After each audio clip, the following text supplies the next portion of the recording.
Good morning.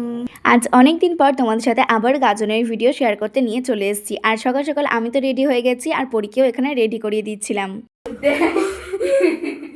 ব্যাপারটা কি হলো তোমরা কেউই আশা করি বুঝতে পারলে না। তো চলো তোমাদেরকে একটুখানি ডিটেলসে বোঝাই যে কি হলো। যেমনটা তোমরা ভিডিওতে দেখতে পাচ্ছিলে যে আমি তো সকাল সকাল ঘুম থেকে উঠে রেডি হয়ে গেছিলাম, কিন্তু পরি উঠতে পারেনি। তাই ওকে আমি টেনে ধরে উঠিয়ে তারপরে বললাম যে চল চুলটা বেঁধে দিয়ে আমরা এখন যাব ঠাকুরতলা। আর আমি ওকে এটাই বলেছিলাম যে আমি যখন তোর চুলটা বেঁধে দেবো তুই তখন সামনে থেকে একটা ভিডিও ক্লিপ নিবি জাস্ট। আর তখনই হঠাৎ করে কোথা থেকে জানি না বিশাল বড় হনুমান চলে আসে আমাদের একদম বাড়ির জানালার সামনে। তো ওটা দেখে আমরা দুজনেই তো ভীষণ পরিমাণে ভয় পেয়ে গেছিলাম। যাকে দেখো এখন চলে এসেছি আমরা আমাদের ঠাকুরতলাতে, মানে শিব মন্দিরে। কারণ গাজনের দিনগুলোতে যে অনুষ্ঠানগুলো হয়েছে সেগুলো বেশিরভাগই কিন্তু মন্দিরের বাইরে হয়েছে। আর আজকে যে অনুষ্ঠানটা আছে সেটা আজকে মন্দিরের মধ্যেই হবে। সাথে আজকে তো উপসীদের উপোসও শেষ হয়ে যাবে, মানে গাজনের অনুষ্ঠানগুলো আমাদের প্রায় শেষের দিকে। মানে আজকের দিনের পর থেকে আর উপসীদেরকে উপোস থাকতে হবে না, সাথে ওরা উত্তরীয়টাও খুলে দেবে। অ্যান্ড সব থেকে যেটা বড় ব্যাপার যে এরপর থেকে আমরা আম খেতে পারবো। যাকে চলো, অনুষ্ঠান তো এখন সব শেষ, এরপর চলে যাই আমরা এখন বাড়ি। আর এসেই তো পরি এখানে ঘুমিয়ে গেছে, কারণ অনেকটা সকালবেলা আমরা গেছিলাম আর আমার তো এখন ঘুম আসবে না। তো চলো